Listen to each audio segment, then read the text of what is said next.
ನನಗೆ ಈ ಸ್ಥಿತಿ ಬರ್ತದೆ ಅಂತ ನಾನು ಯಾವತ್ತೂ ತಿಳ್ಕೊಂಡಿದ್ದಿಲ್ಲ. ವಿಡಿಯೋ ಕೊನೆಗಂಟ ನೋಡಿ, ಸಖತ್ತಾಗೈತೆ. ಇವತ್ತು ಬೆಳಗ್ಗೆನೇ ಎದ್ದು ಒಂದು ಲೋಟ ಟೀ ಕುಡ್ಕೊಂಡು ಹಂಗೆ ಸೊಪ್ಪು ಮುರಿಬೇಕಾಯ್ತು ಅಂತ ರೇನ್ ಕೋಟ್ ಹಾಕೊಂಡು ಗಾಡಿ ಎತ್ಕೊಂಡೆ.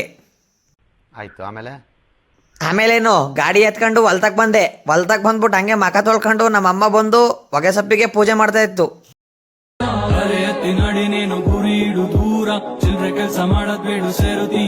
ಆಮೇಲೆ ಆಳ್ಗಳು ಬಂದ್ರು ಅಂತ ಅವರಿಗೆ ಟೀ ಮತ್ತೆ ಬಿಸ್ಕೆಟ್ ಕೊಟ್ಟು ಅವರು ಟೀ ಬಿಸ್ಕೆಟ್ ಎಲ್ಲಾನು ಕುಡ್ದಾದ್ಮೇಲೆ ಹೊಗೆ ಸೊಪ್ಪು ಮುರಿಯೋಣ ಅಂತ ಸ್ಟಾರ್ಟ್ ಮಾಡ್ಕೊಂಡ್ರು.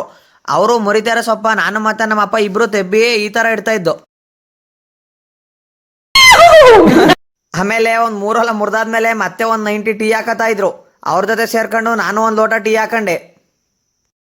ಆಯ್ತು ಆಮೇಲೇನು ಮನೆಗೆ ಬಂದು ಅವ್ರಿಗೆ ತಿಂಡಿ ತಗೊಂಡು ಅವ್ರ ಜೊತೆ ನಾನು ಸ್ವಲ್ಪ ತಿಂಡಿ ತಿನ್ಕೊಂಡು ಹಂಗೆ ಒಂದು 90 ಟೀ ಹಾಕೊಂಡೆ. ಆಮೇಲೆ ಅವ್ರಿಗೆ ಒಂದ್ವರೆ ಕಡ್ಡಿ ತಗೊಬಂದು ಕೊಟ್ಟೆ. ನಾನು ಕಡ್ಡಿ ತಗೊಬಂದು ಕೊಟ್ಟಂಗೆ ಅವರು ಹೊಗೆ ಸೊಪ್ಪು ಹಾಕಿ ಕಟ್ತಾ ಇದ್ರು. ಅವರು ಕಟ್ತಾ ಇದ್ರೆ ನಾನು ದನಗಳನ್ನ ಇನ್ನೊಂದಂತ ಕಟ್ಟಾಕ್ತೆ. ಆಮೇಲೆ ಏನಾಯ್ತು? ಆಮೇಲೆ ಐಶ್ವರ್ಯ ಬಂತು.